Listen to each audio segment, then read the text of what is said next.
The mole is called the Chemists Dozen. It's the amount of substances containing the same number of discrete entities as exactly 12 grams of carbon-12. Now, what all of that means, what is relevant to us, is that 1 mole of any substance contains 6.022 times 10 to the 23rd parts.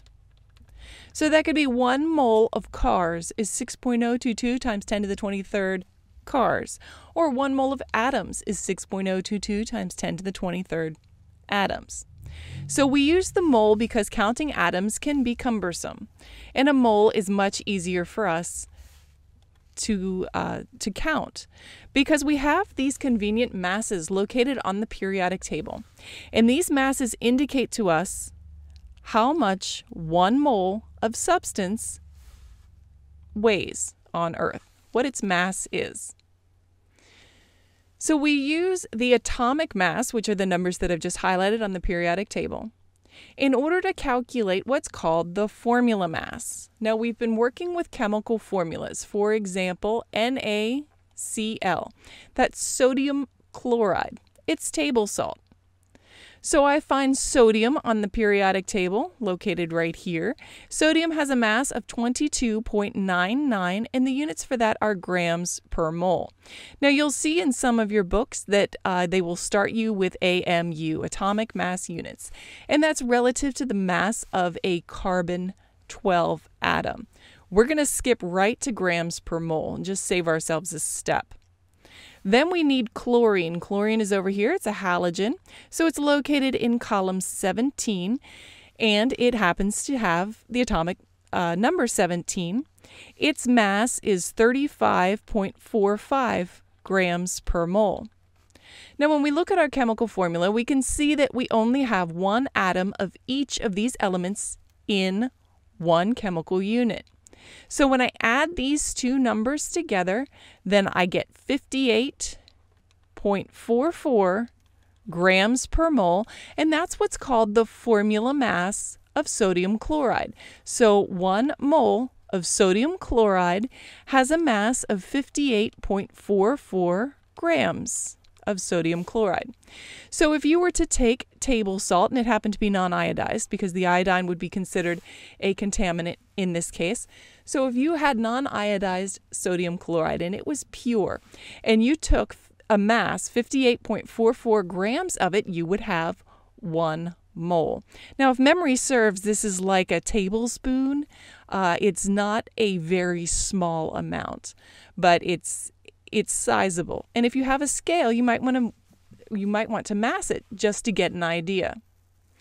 Now, another chemical formula that you're probably familiar with is H2O. This is the chemical formula for water. The IUPAC name for water would be dihydrogen monoxide. Now, 1 mole of H2O, 1 mole of water, has 2 hydrogen atoms and 1 oxygen atom. So 1 mole of H2O has 2 moles of hydrogen atoms. So we can use this kind of a relationship as well. This molar relationship is called stoichiometry. Stoichiometry is the relationship, the molar relationship of parts to wholes and reactants to products and reactants to one another, or products to one another for that matter.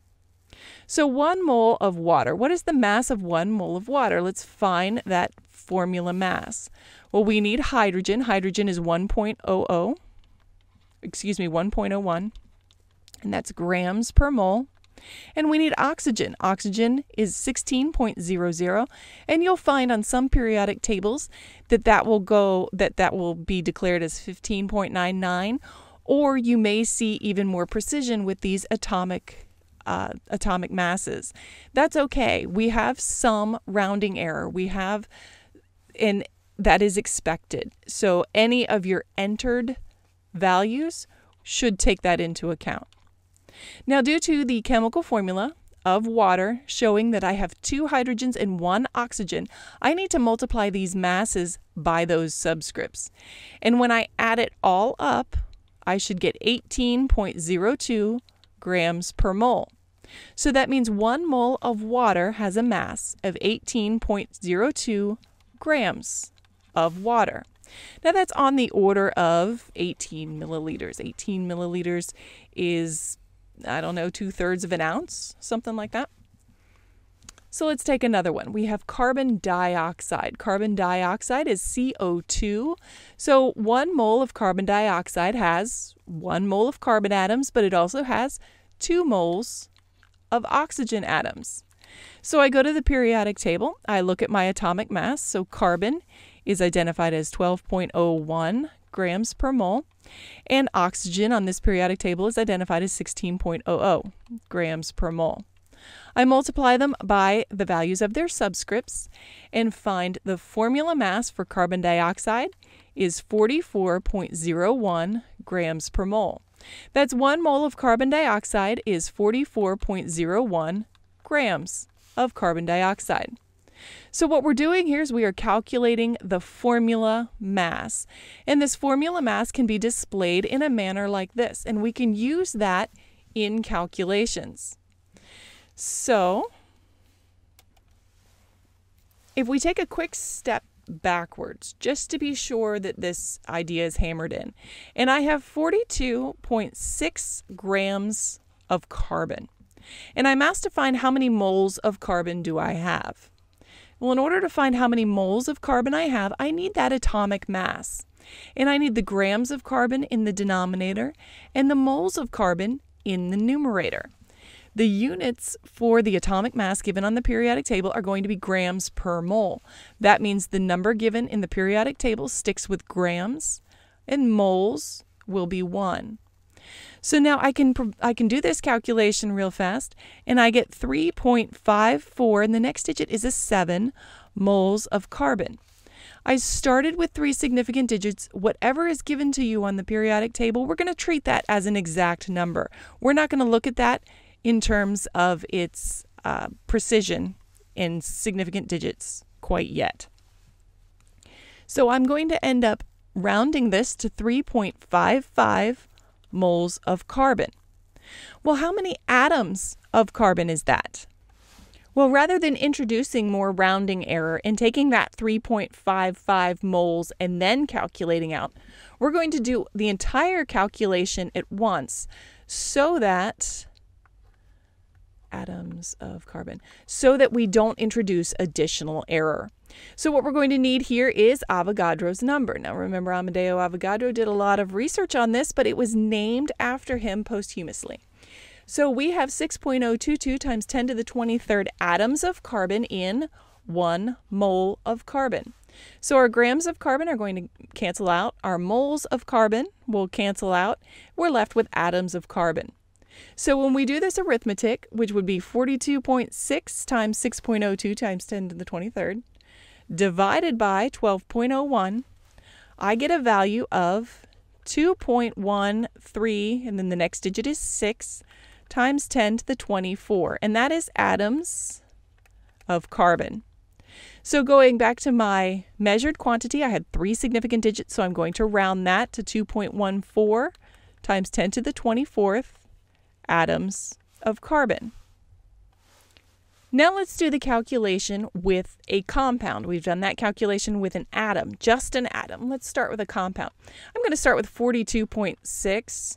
I'm not sure why, but I am. 42.6 grams, and this time I'm going to use calcium hydroxide. Now, in order to calculate the formula mass of calcium hydroxide, I need to know the mass of calcium, so I need to find it on the periodic table, 40.08. And that's grams per mole. I have 1 of them. I need oxygen, which is 16. I have 2 of those. And I need hydrogen, which is 1.01, and I have 2 of those. So when I add all of that together, when multiplied effectively, I get a mass of 74.01. So that is the formula mass for calcium hydroxide. So I'm going to use that formula mass in order to convert the grams that I was given into moles. Now, 9 times out of 10 in my class, when you see grams, you will need to convert it to moles one way or another. This is going to be the most common way to convert it into moles. So if we're going to calculate how many moles did we have when we had 42.6 grams of calcium hydroxide, then this is all we need for our calculation, and I get 0.5748 moles of calcium hydroxide. Now, looking back at our original measured quantity, we had 3 significant digits. That means we need to round to 3 significant digits. 575 moles of calcium hydroxide is what would be reported. So now, what if we were asked, well, how many molecules of calcium hydroxide do we have in 42.6 grams? Well, we still need to convert those grams into moles, just as we've done here. But now we're going to use Avogadro's number. And we're going to say 6.022 times 10 to the 23rd molecules of calcium hydroxide are in 1 mole of calcium hydroxide. So rather than using the number that I just calculated and then converting that with my Avogadro's number, I'm going to do this entire calculation again in my calculator to make sure that I don't introduce additional error. So that's 42.6 times 6.022 times 10 to the 23rd. And make sure you're entering this into your calculator correctly. You should be using your exponent key. And then divide it by 74.01. And I get 3.46 times 10 to the 23rd, and that's molecules of calcium hydroxide. So we can start with grams, use the formula mass to convert it to moles, then use Avogadro's number and relationship to convert it to molecules. But what if we were asked, let's take it another step, what if we were asked how many oxygen atoms are in 42.6 grams of calcium hydroxide? Well, now we have one more step to add, and that step is the stoichiometric ratio that is found in the chemical formula. So in 1 molecule of calcium hydroxide, well, that kind of got messy, but 1 molecule of calcium hydroxide, there are 2 oxygen atoms. That is a stoichiometric ratio. So I'm going to take my 42.6, multiply it by 6.022 times 10 to the 23rd times 2, divide that by 74.01, and I get 6.92 times 10 to the 23rd oxygen atoms are in that 42.6 gram sample of calcium hydroxide.